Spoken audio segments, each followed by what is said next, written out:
انسان کی زندگی میں جو چیزیں اسے بہت زیادہ نقصان دیتی ہیں اور بہت پیچھے چھوڑ دیتی ہیں، دنیاوی معاملات سے لے کر روحانی، اخلاقی، قلبی اور قرب الہی کے معاملات تک کو جو چیزیں نقصان پہنچاتی ہیں، ان میں ایک بڑی چیز غفلت ہے۔ ایک لفظ ہوتا ہے جو ہمیں اکثر سننے کو ملتا ہے کہ آپ کی توجہ نہیں ہے۔ یہ ڈھیر سارے لوگوں کا مطالبہ ہوتا ہے، اہل خانہ بھی مطالبہ کرتے ہیں، کئی موقع پر والدین بھی مطالبہ کرتے ہیں، غرباء بھی مطالبہ کرتے ہیں کہ امیروں کی ہماری طرف توجہ نہیں ہے۔ اور یہ بڑی لازمی سی بات ہے کہ کسی چیز پر جب توجہ رہتی ہے تو وہ چیز بہتر ہو جاتی ہے، اور جب عدم توجہی کا لوگ مظاہرہ کرتے ہیں تو وہ معاملہ خراب ہو جاتا ہے۔ یہ جو عدم توجہ ہے اسی کو غفلت کہتے ہیں، اور جب انسان کے مزاج پر غفلت طاری ہوتی ہے اور غفلت اس پر پوری طرح غلبہ کر لیتی ہے تو پھر اس کی زرخیز زمین کو وہ بنجر کرتی ہے۔ غفلت انسانی دل کے لیے بڑی نقصان دہ چیز ہے اور انتہائی تکلیف اور ضرر کا باعث ہے۔ دلوں پر جو قحط نازل ہوتا ہے، قحط، ویران ہو جاتے ہیں دل، اور جو دلوں پر خشکی نازل ہوتی ہے کہ طبیعتیں خشک ہو جاتی ہیں، یہ غفلت کی وجہ سے ہوتی ہے۔ جو لوگ غافل ہو جاتے ہیں نا، اپنے معاملات کا دھیان نہیں رکھتے، دیکھیں نا، آپ کو کھانا کھاتے بھی غافل نہیں ہونا چاہیے۔ اگر کھانا بھی غیر معتدل کھا لیا جائے تو وہ انسان کی طبیعت کے لیے باعث ضرر بن جاتا ہے، نقصان کا باعث بنتا ہے۔ بات کرتے ہوئے بھی غافل نہیں ہونا چاہیے، کئی دفعہ جملے ایسے نکل جاتے ہیں جو انسان کے لیے پھر شرمندگی کا باعث بنتا ہے۔ انسان کو غافل ہو کر کوئی کام نہیں کرنا چاہیے، غافل ہو کر، مدہوش اور بے ہوش ہو کر نہیں۔ غفلت دل کو ویران کرتی ہے، طبیعت میں خشکی لاتی ہے۔ غافل کبھی نہ بنے۔ قرآن مجید فرقان حمید نے ارشاد فرمایا کہ اقترب للناس حسابہم، فرمایا لوگوں کے حساب کا وقت قریب آ گیا۔ وہم فی غفلت معرضون، اور وہ ابھی بھی غفلت میں منہ پھیرے ہوئے ہیں۔ ٹائم آ گیا حساب دینے کا، لیکن وہ ابھی بھی غافل ہیں۔ ہمارے جو زیادہ تر نقصان زندگی میں ہوئے ہیں وہ صرف ہماری غفلت کی وجہ سے ہوئے۔ ہم نے چیزوں پر توجہ نہیں دی، چیزیں گڑبڑ ہو گئیں۔ جس آدمی نے پھول لگائے ہوں، پھل لگائے ہوں، کھیتی لگائی ہو، وہ دانہ ڈال کے پانی دے کے فارغ نہیں ہو سکتا، اسے توجہ کرنی پڑتی ہے۔ اور کسی نے کہا تھا مالی جیندے ہون تو پھر بوٹے سکتے نہیں، اگر موجود ہونا ان کو سینچنے والا، رکھوالی کرنے والا، تو پھر ان کی جڑیں کبھی خشک نہیں ہوا کرتی۔ ہماری جو غفلتیں یہ بڑی ضرر کا باعث ہیں، نقصان کا باعث ہے، اور مجبوری معاف ہوتی ہے، غفلت معاف نہیں ہوتی۔ اسکول میں پڑھتے تھے، مدرسے میں پڑھتے تھے، تو ایک مجبوری ہو گئی جی، خدا نہ خواستہ گھر میں کوئی پریشانی ہو گئی تو اساتذہ اس پر سزا نہیں دیتے۔ کوئی خوشی کا موقع ہے گھر میں، فیملی میں کسی کی شادی ہے، اساتذہ اس پر سزا نہیں دیتے۔ لیکن اگر کبھی پتہ چلتا تھا نا کہ یہ گھر سے تو آیا تھا لیکن مدرسے نہیں آیا، یہ اسکول نہیں آیا، رستے میں غافل ہو گیا، تو یہ بات خوفناک تھی۔ یہ قابل سزا جرم تھا کہ تو غافل ہو گیا اپنی پڑھائی سے، تو گھر سے آیا اور یہاں نہیں آیا۔ غفلت قابل سزا ہوتی ہے، مجبوری کی معافی ہوتی ہے۔ ہمارا آج کل جو مسئلہ ہے وہ غفلت کا ہے۔ ڈھیر سارے لوگ ہیں، سمجھدار بھی ہیں، سیانے بھی ہیں، معاملہ فہم بھی ہیں، باشعور بھی ہیں، تعلیم کی ڈگریاں بھی رکھتے ہیں، لیکن اگر ان کی زندگیوں کی تکلیفوں کو دیکھا جائے اور بے آباد روح کو دیکھا جائے اور سجدوں سے ان کی دوری کو دیکھا جائے تو ایک ہی بات سمجھ میں آتی ہے کہ پتہ سارا ہے لیکن لے ڈوبی ہے غفلت، توجہ نہیں کی۔ لائق بچہ بھی نالائق ترین زندگی گزارتا ہے، اس لیے کہ اس کے لائق ہونے کے ساتھ ساتھ اس کا توجہ کرنا بھی تو ضروری ہے نا۔ نرے لائق کا کیا فائدہ اگر وہ محنتی نہیں، اگر وہ توجہ ہی نہیں کرتا، اپنا سبق دھیان سے سنتا پڑھتا ہی نہیں، جتنا مرضی لائق ہو پیچھے رہ جائے گا۔ اور کئی نالائق ہوتے ہیں، رٹا لگا کے پاس ہوتے ہیں، پر چلو رٹا تو لگاتے ہیں نا، محنت تو کرتے ہیں نا، جد و جہد تو کرتے ہیں۔ کئی نالائق جد و جہد کے باعث آگے گزر جاتے ہیں اور کوئی اسی چکر میں رہ جاتے ہیں، میں بڑا لائق ہوں، کل پڑھ لوں گا، پرسوں پڑھ لوں گا، ہفتہ تیاری کر کے پاس ہو جاؤں گا۔ اپنی زندگی سے غفلت کا پردہ اٹھا، اور غفلت اس کے لیے فیصلہ کرنے کی ضرورت ہوتی ہے، پلاننگ کرنے کی نہیں، فیصلہ کرنے کی ضرورت ہوتی ہے کہ میں نے اب غفلت کرنی۔ ہم نہ جب بھی کوئی پروگرام بناتے ہیں تو منصوبہ بندی شروع کریں، منصوبہ بندی نہ کریں، فیصلہ کریں، کہیں کہ میں نے غافل نہیں ہونا۔ غفلت غرق دنیا کا نام ہے، اپنے آپ کو غفلت سے بچائیں۔ آپ دیکھیں حضرت کعب بن مالک رضی اللہ تعالیٰ عنہ فرماتے ہیں، بخاری میں موجود ہے، فرماتے ہیں ایک جنگ میں پیچھے رہ گیا تھا، میرا خیال تھا کل چلا جاؤں گا، گھوڑے اور سواریاں میرے پاس تیز ہیں، مضبوط ہیں، پرسوں چلا جاؤں گا، تیزی سے بھاگ کے میں پہنچ جاؤں گا، میں قافلے کے ساتھ شامل ہو جاؤں گا، لیکن بس تھوڑی سستی ہو گئی، ذرا غفلت ہو گئی۔ آپ فرماتے ہیں جب سب لوگ چلے گئے حضور علیہ السلام کے ساتھ جہاد میں اور میں پیچھے رہ گیا، تو پھر جب چند دن گزر گئے اور محبوب کے واپس آنے کا ٹائم ہو گیا، تو اب میں غور کرتا سمجھتا تو مجھے مدینے میں یہاں بزدل لوگ نظر آتے، اور کون نظر آتے؟ جو منافق تھے، وہ منافق بزدل دکھائی دیتے، یا مجھے عورتیں اور بچے دکھائی دیتے۔ میں پریشان ہوا، حضور واپس آ گئے، جنہوں نے بہانے کیے تھے نا منافقین نے، یہ مجبوری تھی اس لیے نہیں جہاد پہ گئے، یہ جنہوں نے بہانے کیے تھے انہیں مل گئی معافی، اور میں نے سچ بولا، میں نے کہا یا رسول اللہ میں غافل ہو گیا تھا۔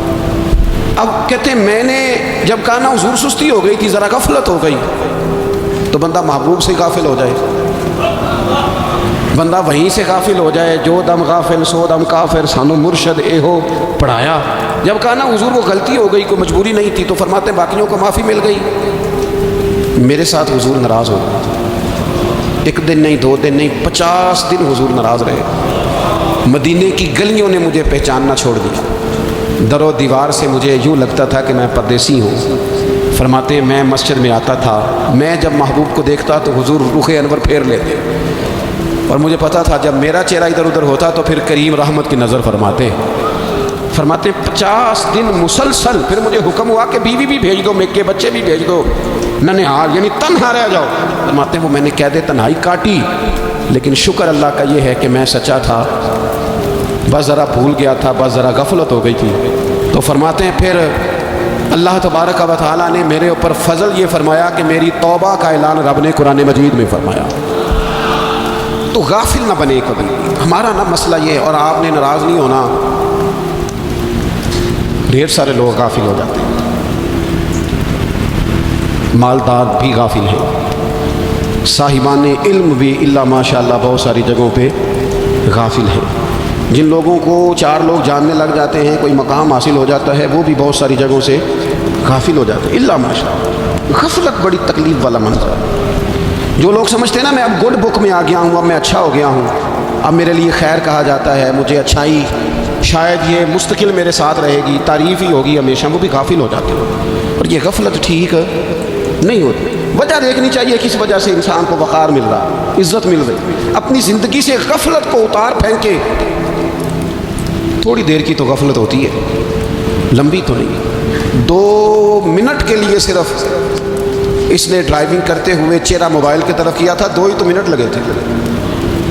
لمحوں نے خطا کی تھی، صدیوں نے سزا پائی، لمحوں نے خطا کی تھی، صدیوں نے سزا پائی۔ ایک لمحے کے لیے غافل ہوئے تھے اور صدیاں، نسلیں روتی رہ گئی پیچھے، بچے تڑپتے رہ گئے، اہل خانہ پریشان رہ گئے، ماں باپ ساری زندگی روتے رہے، لیکن یہ 2 منٹ کے لیے۔ یہ غفلت جو ہے یہ بڑی تکلیف والا معاملہ، اپنی زندگی سے غفلت کو اتارنا، غافل نہیں بننا، ہر وقت توجہ اور ساری باتوں پہ توجہ۔ بعض اوقات لوگ ایک طرف توجہ کر کے ایک طرف سے غافل ہو جاتے ہیں، نہ، توجہ ہمہ پہلو رکھنی ہے، ہمارے ذمہ جتنے بھی حقوق ہیں ان سب پر توجہ، ہر چیز کا خیال، ایسا نہ ہو کہ عبادت کرتے رہ جائیں اور حقوق العباد ہم سے چھوٹ جائیں، اور حقوق العباد اتنے زیادہ ادا کریں۔ صاحب مجھے کہنے لگے ایک دفعہ بڑے وثوق کے ساتھ کہنے لگے جی معاذ اللہ سبحان اللہ، نہیں جی ٹائم ملتا پھر نماز دا کی کریے، روزی کمانا بھی تو عبادت ہے نا۔ تو میں نے کہا آپ نے عبادت کرنا ایک حصہ قبول کیا ہے، آپ نے کل عبادت نہیں قبول کی، عبادت کل ہے ہمہ پہلو، ایک حصہ آپ قبول کر کے نکل گئے اور باقی آپ نے چھوڑ دی۔ تو کسی ایک طرف سے بھی غافل نہیں ہونا، جتنی ذمہ داریاں ہیں، جتنی ڈیوٹیاں ہیں، ان سب کا خیال۔ اور جو بڑا آدمی ہوتا ہے، بڑا گھر میں بڑا ہو، قبیلے میں بڑا ہو، علاقے میں بڑا ہو، ادارے میں بڑا ہو، کلاس میں بڑا ہو، جو بڑا ہے اس کی تو ساری آنکھیں کھلی ہوئی ہونی چاہیے، ایک ایک پر اس کی نظر ہونی چاہیے کہ میری کہاں ضرورت ہے، کہاں مجھے اشک شوئی کرنی ہے، کس کے ساتھ میں نے کس طرح محبت کا رویہ رکھنا ہے، غافل نہ بنے۔ اچھا جی اب کیسے پتہ چلے گا کہ ہم غافل ہیں؟ یہ کیسے پتہ چلے گا؟ آپ کسی بندے سے بھی پوچھ لیں حالات کیا ہیں تو کہتا ہے اللہ کا شکر ہے کبھی کسی کا دل نہیں دکھایا، اللہ کا شکر ہے جی زمانہ ہو گیا 5 نمازیں پڑھتا ہے، اللہ کا شکر ہے جی۔ کیسے پتہ چلے گا غافل ہے؟ پہلی علامت ہمارے علماء اور صوفیاء نے غافل بندے کی لکھی ہے۔ اس آئینے میں میں نے اور آپ نے اپنا آپ دیکھنا ہے، غافل بندے کی پہلی علامت یہ ہوتی ہے کہ وہ دنیاوی کاموں میں چست ہوتا ہے اور اللہ اور اس کے رسول کی فرما برداری میں سست ہوتا ہے. یعنی نماز کے وقت تو اسے نیند ستاتی ہے، پریشانی ہوتی ہے، لیکن اگر کسی جگہ مال مل رہا ہو، پیسے مل رہے ہوں، وہاں جانا ہو تو پھر اسے کوئی چیز بھی تنگ نہیں کرتی. دنیاوی کاموں میں چست ہوگا، یعنی ٹی وی کے آگے، موبائل کے آگے وہ گھنٹوں بیٹھا ہوا ہے، اور اگر اسے 25 منٹ قرآن پاک سننا پڑ جائے، اگر اسے 20 منٹ دینی محفل میں بیٹھنا پڑ جائے، اگر اسے کہا جائے کہ تو 20 رکعت نماز نفل ادا کر، دنیاوی کاموں میں چست ہے، دینی کاموں میں، یہ غفلت کی پہلی علامت ہے. پھر ذاتی معاملات میں پیسہ خرچ کرنا ہو تو ڈھیر سارا ہے، کسی غریب کی مدد کرنی ہو تو. وہ ہمارے ایک دوست ہیں، وہ اکثر کہا کرتے ہیں، وہ کہتے ہیں آج کل کسی سے کہنا فلائی کام میں، دینی کام میں، کسی کی مدد میں کچھ 4 پیسے خرچ کرنے ہیں تو لوگ کہتے ہیں ہاتھ تنگ ہے. ہاں کوئی سستا پلاٹ ملتا ہو نا، اور اگر یہ سمجھ آ جائے کہ وہ مجبور ہے بیچارہ بیچنے والا، تو پھر کہتے ہیں میں 2-3 دوستوں کو پھاڑ لے جاؤں. ذاتی کاموں میں جب بندہ چست ہو اور دینی کاموں میں سست ہو تو مطلب یہ ہے کہ بندہ غافل ہے. پہلی علامت غفلت کی. اور غفلت کی دوسری نشانی یہ ہے کہ انسان گناہ کے کاموں کو معمولی سمجھنے لگ جاتا ہے. یہ غافل بندے کی نشانی ہے، گناہ کو معمولی سمجھتا ہے، چھوٹا سمجھتا ہے. آج کل لوگ کہتے نہیں میں کو اکیلا کر رہا ہوں، ساری دنیا ہی کرتی ہے. وہ جناب کیا ہو گیا، اگر یہ غلطی ہو گئی تو بندے سے ہو ہی جاتا ہے. گناہ کو معمولی سمجھنا، چھوٹا سمجھنا اور کہنا پھر کیا ہو گیا ہے، انسان سے غلطی ہو جاتی ہے. آپ دیکھ لیں کہ سینکڑوں بیسیوں گناہوں کا بوجھ ہمارے سروں پہ ہوتا ہے، لیکن کوئی ہمارا دبدبہ ہے، کوئی ہماری گفتگو ہے، کوئی ہمارے جملوں میں خود پسندی ہے، کوئی ریاکاری ہے، کوئی تصنع. یہ غافل بندے کی علامت ہے. نبی اکرم صلی اللہ تعالیٰ علیہ وآلہ وسلم نے فرمایا مومن اپنے گناہوں کو پہاڑ کی طرح سمجھتا ہے. یہ بخاری میں حدیث ہے. مومن پہاڑ کی طرح جانتا ہے اور وہ ڈرتا ہے کہ کہیں وہ پہاڑ اس کے اوپر گر نہ جائے، یعنی کہیں مجھے میرے گناہ کی سزا نہ مل جائے. چھوٹے گناہ کو بھی پہاڑ جانتا ہے، یار مجھ سے غلطی ہو گئی، مجھے ٹھیک کر لینی چاہیے، مجھے معافی لے لینی چاہیے، مجھے توبہ کر لینی چاہیے. مومن اپنے اوپر گناہ کو پہاڑ کی جانب سمجھتا ہے.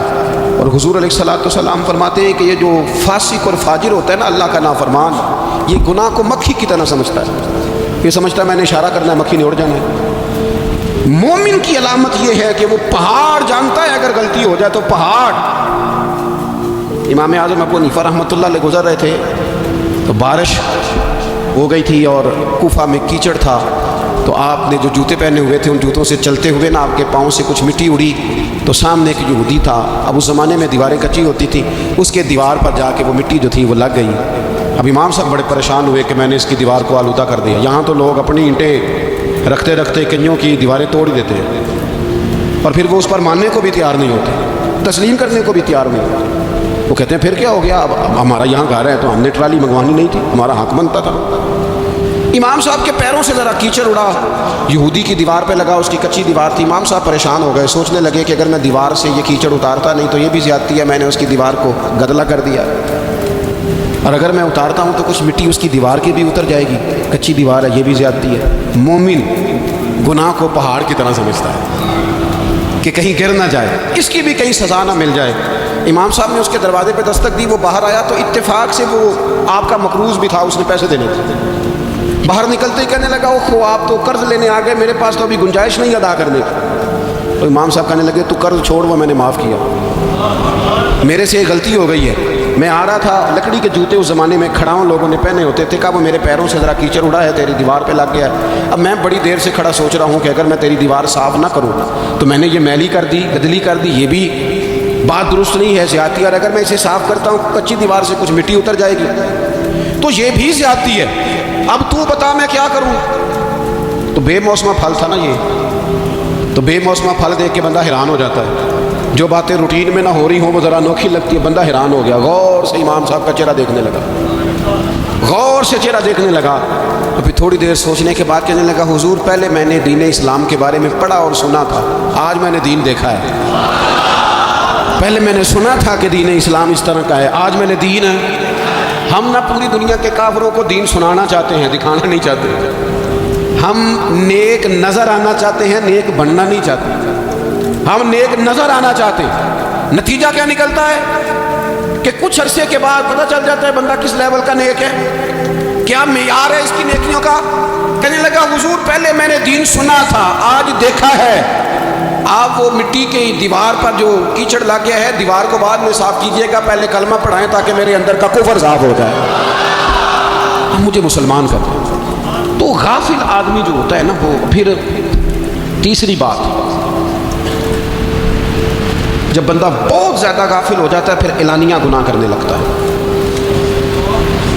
ایک گناہ، پھر اس کا اظہار گناہ۔ ایک بندہ، حدیث پاک میں آتا ہے، ایک بندہ رات کو کوئی غلطی کرتا ہے، اللہ تعالیٰ اس پہ پردہ ڈال دیتا ہے، لیکن وہ سویرے خود لوگوں کو بتاتا پھرتا ہے میں نے یہ کیا، میں نے یہ کیا۔ جب آپ اظہار گناہ کرتے ہیں نا تو سامنے والا بھی دلیر ہوتا ہے، کہتے ہیں اس نے کیا، میں کر لوں گا تو پھر کیا ہوا۔ ہمارے علماء نے لکھا ہے کسی کی نماز قضا ہو جائے تو کسی کو بتائے نہ، قضا پڑھ ڈالے، اس کا جگہ جگہ ذکر نہ کرے۔ جب آپ کہیں گے نا میری قضا ہو گئی، تو آپ کے ساتھ رہنے والا بچہ دوست سمجھے گا یار اس کی قضا ہو گئی ہے تو میری بھی ہو جائے گی تو کیا ہوگا۔ گناہ کرنا بھی گناہ ہے اور گناہ کا اظہار بھی گناہ ہے۔ نبی اکرم صلی اللہ تعالیٰ علیہ وآلہ وسلم نے ارشاد فرمایا میری ساری امت کو معافی مل جائے گی سوائے ان لوگوں کے جو اعلانیہ گناہ کرتے ہیں۔ یہ بخاری مسلم دونوں میں حدیث موجود ہے۔ جو اعلانیہ گناہ، جنہوں نے خود ساری دنیا کو گواہ بنا لیا، میں نے یہ بھی جرم کیا، یہ بھی کیا، یہ بھی کیا، یہ بھی کیا، خود انہوں نے لوگوں کے، بہت بڑے غافل آدمی کی علامت ہے کہ گناہ کرے اور پھر اوپر سے اعلانیہ گناہ کرے، اتنا بڑا جرم کرے۔ پھر چوتھی علامت اگر ہم دیکھنا چاہیں، ہم غافل تو نہیں، تو غافل بندے کی چوتھی علامت یہ ہوتی ہے کہ وہ فضول کاموں میں وقت بڑا ضائع کرتا ہے۔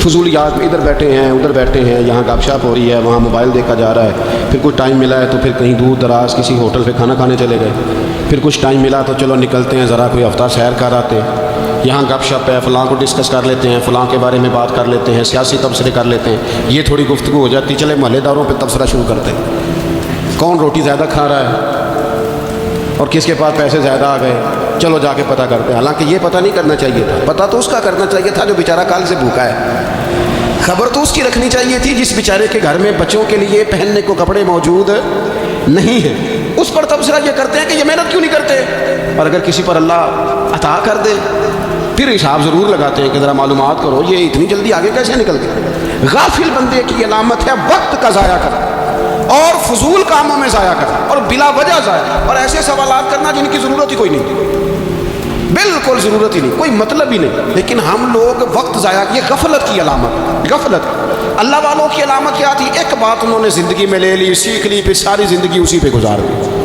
ان کا ارادہ تھا نا کشکول سیدھا کیا۔ کچھ لوگ ساری زندگی لیکچر قبول لے کے سن کے پھر بھی سمجھنے کو تیار ہے، یہ غافل دل کی علامت ہے۔ اس لیے نبی پاک صلی اللہ تعالیٰ علیہ وسلم نے فرمایا دو نعمتیں ایسی ہیں جن میں اکثر لوگ غفلت میں ہیں، ایک صحت اور دوسری فراغت۔ لوگ بلا وجہ وقت ضائع کرتے ہیں، اللہ نے صحت دی ہے کسی خیر کے کام میں لگائیں۔ اگر آپ کے پاس فارغ وقت ہے تو قرآن پاک کو یاد کریں، ترجمہ اور تفسیر سے پڑھیں، محبوب پاک علیہ السلام کی احادیث کو یاد کریں، اللہ والوں کی باتیں سنیں۔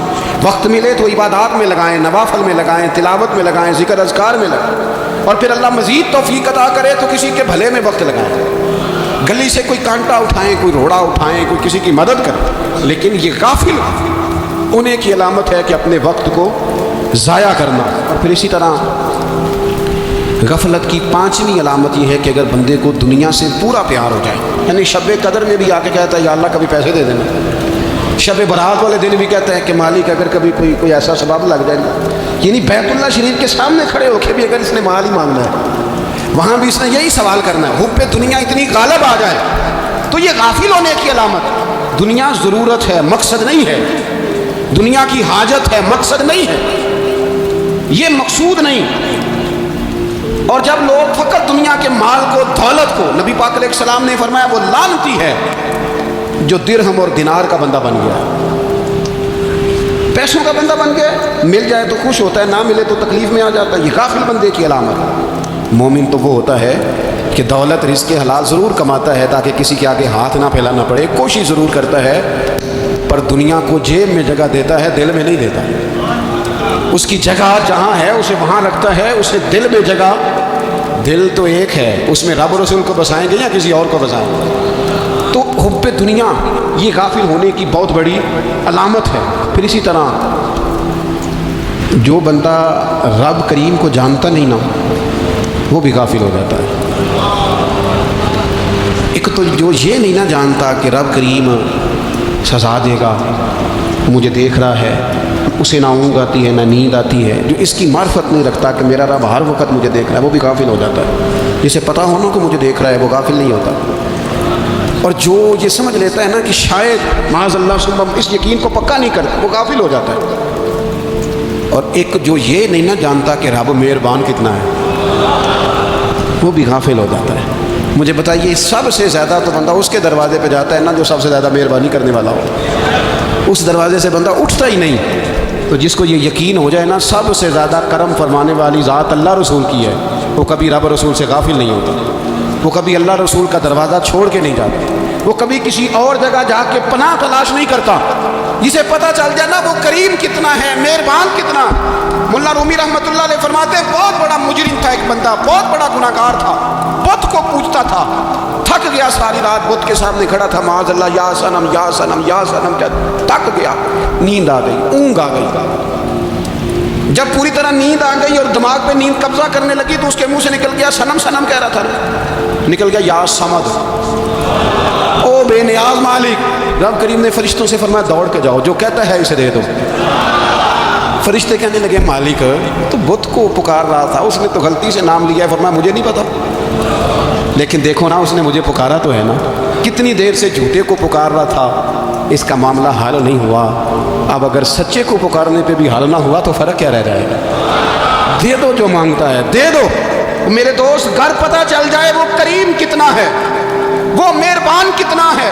میرے رسول پاک علیہ الصلوۃ والسلام نے تو فرمایا تیری آنکھ سے اگر اس کے خوف سے اتنا آنسو بھی نکل گیا جتنا مچھر کا پر ہوتا ہے، جس طرح بھینس کے تھنوں سے نکلا ہوا دودھ واپس تھنوں میں نہیں نہ جاتا، جو اتنا بھی روئے نہ روئے اللہ کے خوف سے وہ بندہ دوزخ میں نہیں جائے گا۔ تھوڑی دیر کے لیے ڈر جائے اپنے رب سے، آئے تو صحیح۔ عدم معرفت غفلت پیدا کرتی ہے، تو آ تو صحیح، وہ تو کریم ہی بڑا ہے، وہ تو مہربان ہی بڑا ہے۔ حضرت زنیرہ رضی اللہ تعالیٰ عنہ حضور کی صحابیاں ہیں، ایام جو مکے کے تھے مسلمانوں پر بڑی آزمائش کے تھے، انہیں بڑا مارا کفار نے، اتنا مارا کہ ان کی بینائی چلی گئی، نظر آنا بند ہو گیا۔ کافروں کی عورتوں نے تانا دیا کہ تو نے ہمارے بت چھوڑے ہیں نا، تو دیکھنا تیری بینائی چلی گئی۔ تو جناب زنیرہ اللہ پہ بھروسہ، توکل، معرفت الہی کا جذبہ، اٹھ کے کھڑی ہو کہنے لگی چپ کرو، تمہارے جھوٹے بت کیا کر سکتے ہیں، میرا رب چاہے تو صبح جب میں اٹھوں تو میری آنکھیں روشن ہوں، اگر کریم کرم کر دے۔ لوگ کہتے ہیں واقعی ایسا ہوا، جب وہ سویرے اٹھی تو اللہ نے ان کی روشنی واپس کر دی۔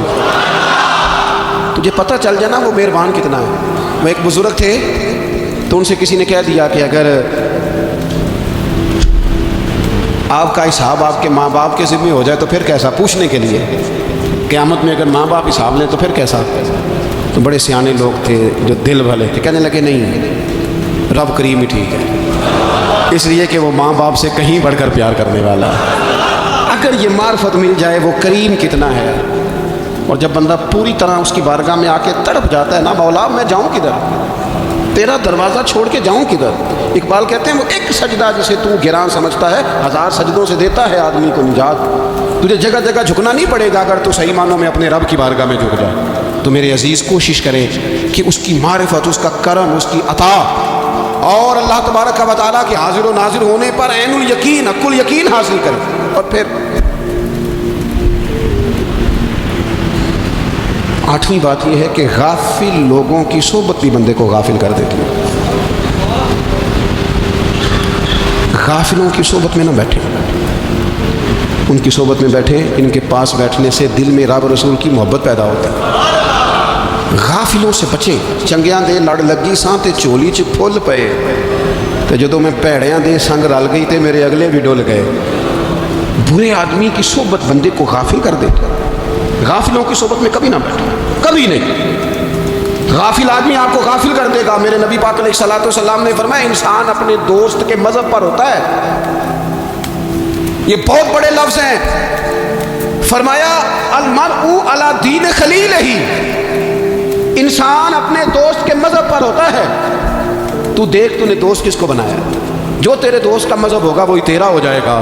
ہم نے دوست بنایا نا غوث پاک جیلانی کو، ہم نے یاری لگائی ہے نا داتا علی اجمیری سے، ہماری نسبت ہے نا معین الدین اجمیری سے، ہمارا تعلق ہے نا بہاؤالدین زکریا ملتانی سے، ہمارا رشتہ ہے نا حضرت مجدد الفسانی سے، ہم ماننے والے ہیں نا اعلیٰ حضرت بریلوی کے، ہمارا تعلق ہے کبھی جماعت علی سے کبھی مہر علی سے، ہمارا ان سے تعلق ہے تو صبح شام ہماری زبان پر رہتا ہے بالغ العلا بکمال کشفت الدجا بجمال حسنت جمیع خصال صلو علیہ وآلہ، ان سے تعلق جڑا ہے نا تو کئی دفعہ تنہائیاں تڑپا دیتی ہیں اور تڑپ کے کہتے ہیں اج سکھ متراں دی بدھیری، اج سکھ متراں دی، سکھ کہتے ہیں اڈیق کو، متر کہتے ہیں محبوب کو، اج سکھ متراں دی بدھیری ہے، کیوں دلڑی اداس گھنیری ہے، لوں لوں وچ شوق چنگیری ہے، اج نینا لائیاں کیوں جھڑیاں، سبحان اللہ سبحان اللہ سبحان اللہ۔ پہلے کہتے ہیں سکھ متراں دی ودھیری ہے یعنی اداس ہو، پھر حضور کے جلووں پہ نظر کرتے ہیں، کہتے ہیں سبحان اللہ سبحان اللہ، ما اجملکا ما احسنکا ما اکملکا، اور پھر فوراً کہنے لگے او کتھے مہر علی، او کتھے مہر علی، کتھے مہر علی تے کتھے تیری سنا، اب دیکھو مشتاق اکھی کتھے جاڑیاں بلغ العلا بے کمال کشفت الدجا بے، اور میرے اعلیٰ حضرت کہنے لگے سرور کہوں کہ مالک و مولا کہوں، باغ خلیل کا گلے زیبا کہوں تجھے، تیرے تو وصف عیب تناہی سے ہیں بری، حیران ہوں میرے شاہ میں کیا کیا کہوں تجھے۔ غافل آدمی کی علامت ہے برے لوگوں کی صحبت میں، خبردار ان کے پاس نہ بیٹھنا، جن کے پاس بیٹھنے سے تمہارے دلوں میں اولیاء اللہ کے بندوں کی عداوت پیدا ہو، خبردار خبردار ان کے پاس نہ بیٹھنا جن کے پاس بیٹھنے سے تمہارے دلوں میں حضور کی اولاد پاک کے بارے میں شک پیدا ہو، خبردار اس شخص کے پاس نہ بیٹھنا جو امام حسین ابن علی کے بارے میں کوئی کمزور بات کرتا ہو، بچنا، خبردار اس سے بچنا جو حضور کے صحابہ کے بارے میں بات کرے، بچنا اس سے۔ یہ سیدنا ابو بکر صدیق کے بارے میں دیکھو کیا مقدر ہے صدیق و فاروق کے، جن کے گھر ہی رحمتوں کے خزینے میں، بھلا کیا کہا نبی پاک، حضور نے فرمایا میرے اوپر جس نے نیکی کی تھی بدلہ دے دیا ہے، یہ جو میرے ابو بکر صدیق ہے نا، ان کو میں اللہ کی بارگاہ میں لے جاؤں گا، کہوں گا مالک تو ہی بدلہ عطا فرما۔ ایک ہاتھ میں جناب صدیق کا ہاتھ پکڑا، ایک میں حضرت عمر کا ہاتھ پکڑا، اور حضور مسجد نبوی سے باہر آ رہے ہیں، دیکھنے والے کی زبان سے بے ساختہ سبحان اللہ نکل گیا، کیا شان ہے کیا مقدر ہے۔ تو حضور علیہ السلام روک گئے اور روک کے فرمایا تو حیران ہو رہا ہے نا، تو حیران ہو رہا ہے نا کہ میں نے ایک ہاتھ میں ابو بکر کو پکڑا ایک میں عمر کو پکڑا ہے، فرمایا قیامت میں جب میری قبر کھلے گی تو میں اسی طرح قبر سے نکلوں گا، اس طرح میدان محشر میں آؤں گا۔ خبردار حضور کے وفاداروں کے وفادار رہنا، ان کے وفادار رہنا، ان کے وفادار رہنا۔ بڑا عجیب دور آیا ہے، ہم نے یہ دور دیکھا ہے کہ لوگ حضور کے صحابہ کے بارے میں بھی بات کریں گے، اب نبی پاک کی اولاد پاک کے بارے کو بھی ڈسکس کیا جائے گا۔ اپنا منہ تو دیکھ، اپنی حیثیت دیکھ، اور پھر وہ بندے دیکھ جن کو اللہ نے چن کے اپنے محبوب کی غلامی کے لیے حضور کے قریب بٹھایا، تو بچنا ایسے لوگوں سے، پرہیز کرنا، خبردار عقیدہ ستھرا رکھنا، عقیدہ ستھرا رکھنا، صاف رہنا، پاکیزہ رہنا، غافلوں کی صحبت سے بچنا۔ بڑا ڈرتے ہیں اللہ سے، دعائیں مانگتے ہیں یا اللہ نسلوں میں بھی وہی بندے پیدا فرما جو عقیدے پکے رکھنے والے ہیں، وہ بندے پیدا فرما ہماری نسلوں میں۔ ایک وہ بندہ بھی غافل ہو جاتا ہے جو امیدیں لمبی لگا لیتا ہے، جن کے منصوبوں میں دولت بھی ہوتی ہے، گھر بھی ہوتا ہے، اولاد کا بڑا ہونا بھی ہوتا ہے، پوتے پوتیاں نواسے نواسیاں دیکھنا بھی ہوتا ہے، یہاں بھی گھر وہاں بھی گھر، یہ سیر، یہ سارا کچھ ہوتا ہے، لیکن رب کی بارگاہ میں پیش ہونا جن کے پیش نظر نہیں ہوتا، لمبی امیدیں۔ حضرت مولا علی شیر خدا فرمایا کرتے تھے میں تم پر دو باتوں کا خوف کھاتا ہوں، جو ڈر آتا ہے، ایک یہ کہ تم خواہش کی پیروی کرو گے، جو نفس کی خواہش ہوگی اس کے پیچھے لگ جاؤ، اور ایک کہ تم لمبی لمبی امیدیں باندھو گے، اتنے سال جینا ہے، اتنے 100 سال جینا، یہ کرنا ہے وہ کرنا ہے۔ منصوبہ بندی کریں مستقبل کے لیے، وہ بری نہیں، لیکن تیاری رکھیں، تیاری رکھیں، اس بات کا بھی خیال رکھیں کہ اللہ کی بارگاہ میں حاضر ہونا۔ یہ غفلت کی چیزیں ہیں جو بندے کو غافل کر دیتی ہیں، جو لوگ اللہ کا ذکر نہیں کرتے وہ بھی غافل ہو جاتے ہیں، اور جو فضول باتیں زیادہ کرتے ہیں نا، ہنستے زیادہ ہیں۔ فَلْيَضْحَكُوا قَلِيلًا وَلْيَبْكُوا كَثِيرًا، قرآن کہتا ہے زیادہ رویا کرو، کم ہنسا کرو۔ نبی پاک علیہ الصلوۃ والسلام سے پوچھا تھا حضرت عقبہ بن عامر نے کہ یا رسول اللہ نجات کس چیز میں ہے؟ تو نبی پاک علیہ الصلوۃ والسلام نے فرمایا ایک تو اپنی زبان قابو میں رکھو، دوسرا فرمایا اپنے گھر میں ٹھہرے رہو، تمہارا گھر تمہارے لیے کافی ہو، فضول نہ نکلو گھر سے، اور تیسرا فرمایا اپنی خطاؤں پہ رویا کرو۔ کثرت کلام اور فضول کلام اور بلا وجہ بندے کو غافل کرتا ہے، دل کو سخت کرتا ہے۔ یہ چند چیزیں ہیں جو انسان کو غفلت میں ڈالتی ہیں۔ اپنے آپ کو ان چیزوں سے بچائیں اور غفلت کو توڑیں۔ آپ کے ذمے، میرے ذمے جو حقوق و العباد ہیں ان کا پتہ کریں، جو اللہ رسول کے حقوق ہیں ان کی خبر دیکھیں، ہماری جو ذمہ داریاں ہیں ہم کس طرح انجام دے رہے ہیں اس پر توجہ کریں، اپنے معاملات کو ٹھیک کریں۔ ہم انسان ہیں، کوتاہیاں تو رہ جائیں گی، لیکن جب کوشش کریں گے تو پھر رب تعالیٰ مدد بھی فرمائے گا۔ ایک بات اور کرنی ہے، ایک تو میں نے عرض کیا غفلت کو توڑنا، ایک دوسری بات قرآن مجید کا ایک سبق اور، جب غفلت توڑنی ہے تو پھر لازمی طور پر ایک کام کرنا پڑے گا۔ میں نے یہ عرض کیا تھا کہ پلاننگ نہیں کرنی، فیصلہ کرنا ہے۔ تو فیصلہ کرنا ہے تو کرنا کیا ہے؟ پھر قرآن حکیم نے سورہ بقرہ میں کہا فاستبقوا الخیرات، یعنی تم نیکیوں کی طرف دوڑو، جلدی جلدی نیکیاں کرو، فٹافٹ، دیر نہ کرو۔ فٹافٹ سے مراد یہ نہیں کہ نیکی جلدی جلدی کر جاؤ، یعنی ٹال مٹول نہ کرو خیر کے کام میں، کل کریں گے، پرسوں کریں گے، عمرہ کر رہے ہیں پھر نیکی ہیں، حج کر رہے ہیں پھر نیکی ہیں، بچے بیال ہوں پھر میں نیک ہوں۔ یہ تھوڑا سا یہ کام ٹال مٹول، فاستبقوا الخیرات، نیکیوں کی طرف دوڑو، جلدی کرو، بھاگو۔ نبی پاک صلی اللہ تعالیٰ علیہ وسلم نے فرمایا پانچ چیزوں سے پہلے غنیمت جانو۔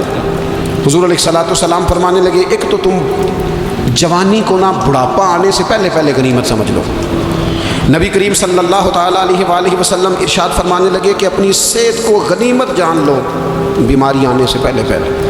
پھر حضور علیہ الصلوۃ والسلام فرمانے لگے اگر اللہ نے تمہیں مال دیا ہے، وسعت دی ہے، تو نیکی کر لو، خرچ کر لو اللہ کے راستے میں، خدا نہ خواستہ تم پر غریبی آ جائے۔ اور پھر حضور سید عالم صلی اللہ تعالیٰ علیہ وسلم فرمانے لگے اگر تمہیں اللہ نے کچھ فراغت دی ہے، بہت زیادہ مصروف نہیں ہو، تو غنیمت جان لو، جلدی سے نیکی کر لو قبل اس کے کہ تم مشغول ہو جاؤ۔ اور پانچویں بات حضور نے بیان کی، فرمایا زندگی کو غنیمت جانو، موت آنے سے پہلے پہلے جلدی سے نیکی کر لو۔ نیکی کے لیے ساری زندگی منصوبہ بندی نہ کرتے رہو، نیکی کے لیے دیکھو نا، ہماری زندگی میں یہاں دنیا میں رہ کے چند منٹوں میں وہ نیکی کی جا سکتی ہے جو قیامت کے بعد صدیوں کا ہمارا فائدہ کرے، صدیوں کا فائدہ کرے۔ کرتے نہیں، پلاننگ کر رہے ہیں، منصوبہ بندی کر رہے ہیں، بس تیاری کر رہے ہیں، بس حضرت آپ دعا کر دیں، اللہ تعالیٰ دعائیں بھی قبول فرمانے والا ہے۔ لیکن جو نیکی نصیب ہوتی ہے اسے جلدی سے کر گزریں، اسے فٹافٹ کریں۔ میں ایک گاؤں میں گیا، اب تو خیر وہ دور نہیں رہا، یہ 10-15 سال 20 سال پہلے نا جو نوجوانوں کی مصروفیات ہوتی تھیں ان میں سے ایک مصروفیت یہ ہوتی تھی کہ گندم لے کے چکی پہ جانا ہے، آٹا پسوا کے لانا ہے۔ یہ ایک بڑی، چونکہ سبھی گھروں کے اندر سال کے لیے گندم سٹاک کر لی جاتی تھی، تو گندم لے کے جانا یہ ایک ڈیوٹی ہوتی تھی۔ ایک نوجوان ایک گاؤں میں، اس کی مجھے تعریف سننے کو ملی، تو ایک بوڑھی اماں کہنے لگی اتنے بڑا نصیبہ والا ہے، سارے اندر آٹا پہ آ لے ہوگا، اور آتے جاتے پوچھ لیتا ہے کہ اماں کوئی، کہنے لگی میرے بچے باہر ہوتے ہیں، یہ مجھے دوائی بھی لا دیتا ہے شوگر کی، میں مریضہ ہوں۔ یعنی خیر جتنی ہو سکے، جتنی۔ میرے ایک سنگی ہیں، تو سڑک پہ کوئی بندہ کھڑا ہوتا ہے نا، اللہ تعالیٰ انہیں سلامت رکھے، بندہ کھڑا ہوتا ہے تو کہتے ہیں میں اس سے پوچھ لیتا ہوں بابا جی کدھر جانا ہے، فلانی جگہ جانا ہے، تو کہتے ہیں میں موٹر سائیکل پہ بٹھا لیتا ہوں۔ بندہ دیکھ کے مجھے سمجھ آ جاتی ہے ضرورت مند ہے، کوئی چور نہیں، کوئی ڈاکو نہیں، ضرورت مند ہے، میں اسے منزل تک نیکی جتنی میسر آئے، جس حد تک میسر آئے۔ کیا کہا ہمارے نبی پاک علیہ السلام، حضور نے ہم سے فرمایا کچھ نہ ہو سکے تو بات ہی مسکرا کے کر لینا، اس پر ہی اللہ صدقے کا ثواب عطا کرے۔ فاستبقوا الخیرات، جلدی سے نیکی کر لو، اپنے نامہ اعمال میں روز نیکیاں جمع کرو، کوئی نہ کوئی خیر کا کام روز کرو اور جلدی سے کرو۔ صحیح مسلم میں حدیث ہے، نبی پاک صلی اللہ تعالیٰ علیہ وسلم فرمانے لگے جلدی جلدی نیکی کے کام کر لو ان فتنوں سے پہلے جو اندھیری رات کے حصوں کی طرح فتنے ہوں گے۔ فرمایا اس وقت حال یہ ہوگا کہ آدمی صبح مومن ہوگا، شام کو کافر ہو جائے گا، شام کو مومن ہوگا تو صبح کافر ہو جائے گا۔ اور فرمایا لوگ دنیا کے بدلے اپنا دین تک بیچ ڈالیں گے۔ معاذ اللہ جھوٹی قسمیں نہیں کھائی جاتی، جھوٹا قرآن مجید نہیں لوگ اٹھا لیتے، لوگ دنیا کے لیے دین بیچ ڈالیں گے۔ اس سے پہلے پہلے جب فتنے اتنے زیادہ ہو جائیں، اس سے پہلے پہلے نیکی کر لو، کوئی خیر کا کام کر لو، جلدی سے کچھ ایسا کر لو۔ حضرت عقبہ بن حارث رضی اللہ تعالیٰ عنہ فرماتے ہیں یہ دیکھیں ہمارے نبی پاک علیہ السلام کی سیرت کیا ہے، حضور کا اسوہ کیا ہے، نبی پاک علیہ السلام ہماری تربیت کس طرح کرتے ہیں۔ حضرت عقبہ بن حارث رضی اللہ تعالیٰ عنہ کہتے ہیں ہم نے نبی پاک علیہ السلام کے ساتھ نا عصر کی نماز پڑھی، یہ صحیح بخاری میں موجود ہے۔ فرماتے حضور سلام پھیرتے ہی فوراً اٹھ کے گھر تشریف لے گئے، یہ ہمارے لیے نا انوکھی بات تھی، غیر متوقع تھی، پہلے کبھی ایسا ہوا نہیں۔ سلام پھیرا نماز کا، حضور جلدی سے تشریف لے گئے۔ اب ہم حیران تھے اور حیرت انگیز طور پر حیران تھے کہ کریم اتنی جلدی تشریف لے گئے۔ تھوڑی دیر ہوئی حضور واپس آ گئے تو محبوب پاک علیہ السلام فرمانے لگے گھر میں نا ایک چھوٹی سی ڈلی، ایک چھوٹا سا ٹکڑا سونے کا پڑا تھا، مال آیا تھا سارا صدقہ کر دیا، وہ تھوڑا سا پڑا تھا، اچانک مجھے یاد آیا وہ تو پڑا رہ گیا۔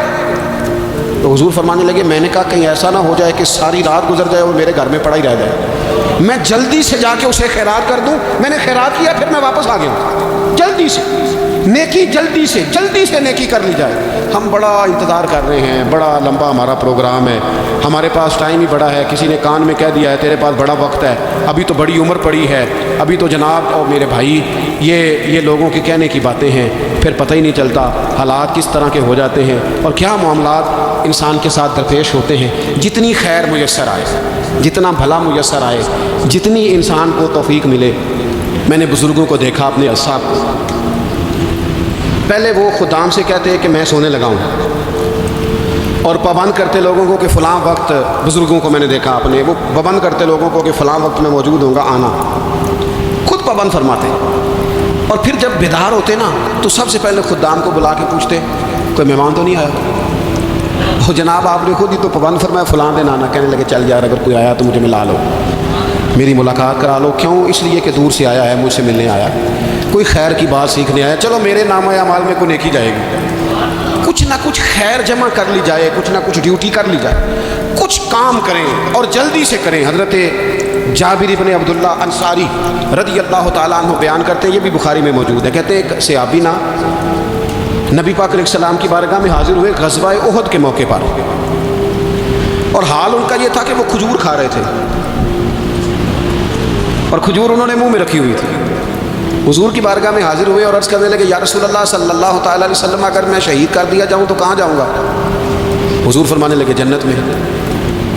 تو کہتے ہیں انہوں نے جو کھجور منہ کے اندر تھی نا وہ انہوں نے نگلی نہیں، اندر نہیں لے گئے، اس کو باہر نکالا اور دوڑ کے آگے بڑھے اور جنگ کرنی شروع کر دی اور لڑتے لڑتے شہید ہو گئے۔ کیا سبق دیا انہوں نے؟ سبق یہ دیا کہ نیکی کرنے میں اتنی دیر بھی نہیں کرنی جتنی کھجور کھانے میں دیر لگتی ہے، جلدی سے نیکی کرنی ہے، فٹافٹ نیکی کرنی، اس کے اندر ٹال مٹول نہیں کرنا۔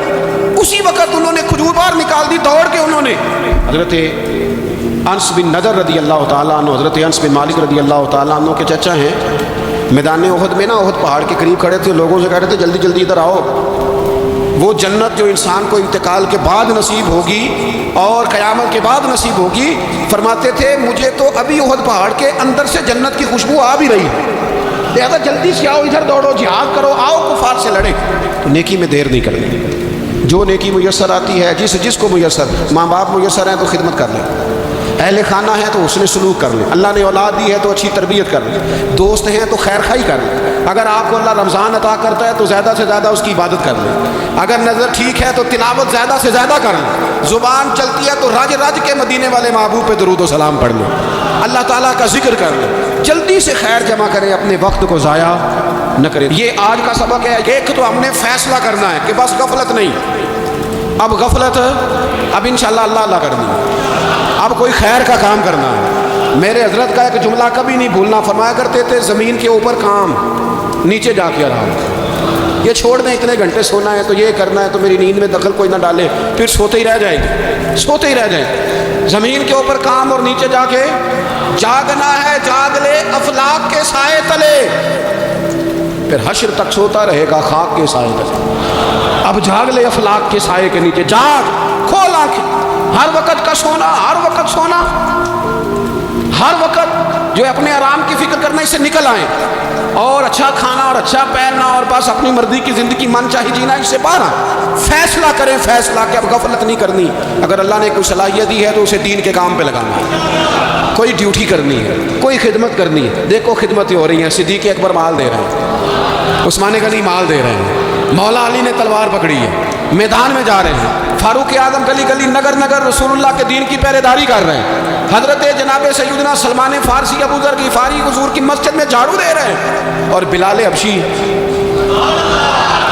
وہ نبی پاک کی مسجد میں اذان پڑھتے پڑھتے پڑھتے پڑھتے رب نے اتنا عروج فرمایا کہ کعبے کی چھت پہ کھڑے ہو کے بھی اذان پڑھنی، انہوں نے اذان دے وہ کوئی کام کرنا ہے، غفلت کو توڑنا ہے اور نیکی کرنی ہے ذرا جلدی جلدی، خیر کا کام کرنا ہے، نہیں ایسے نہیں، فٹافٹ، کیسے جی؟ فٹافٹ کام کریں خیر کا جلدی جلدی، تو یہ خیر کا کام فٹافٹ جلدی جلدی اور بڑی جلدی اور توڑ دھوپ، اور جب آپ کرتے جائیں گے نا تو پھر اللہ تعالیٰ مواقع بناتا جائے گا۔ آپ سے میری اپیل ہے، بالخصوص میرے ساتھ جو وابستہ سنگیاں جو پیار کرنے والے ہیں، دو باتیں آج آپ نے لے کے جانی ہیں گھر، یہی لنگر ہے، یہی آپ کے لیے دعا ہے، یہی ہمارے بزرگوں کا فیض ہے، یہی نصیحت ہے کہ آپ نے یہ دو باتیں لے کے جانی ہیں، غفلت توڑ دینی ہے، فیصلہ کرنا ہے کہ آج کے بعد غافل نہیں ہونا، اور دوسری یہ بات لے کے جانی ہے کہ نیکی جلدی جلدی، فٹافٹ فیصلہ، فٹافٹ میں ایک کر کے پھر انشاءاللہ دوسری کر کے پھر انشاءاللہ تیسری کر کے پھر انشاءاللہ چوتھی، یہ شروع کرنی ہے، اور آپ دیکھیں گے اللہ تعالیٰ مہربانی فرمائے گا، مدد کرے گا۔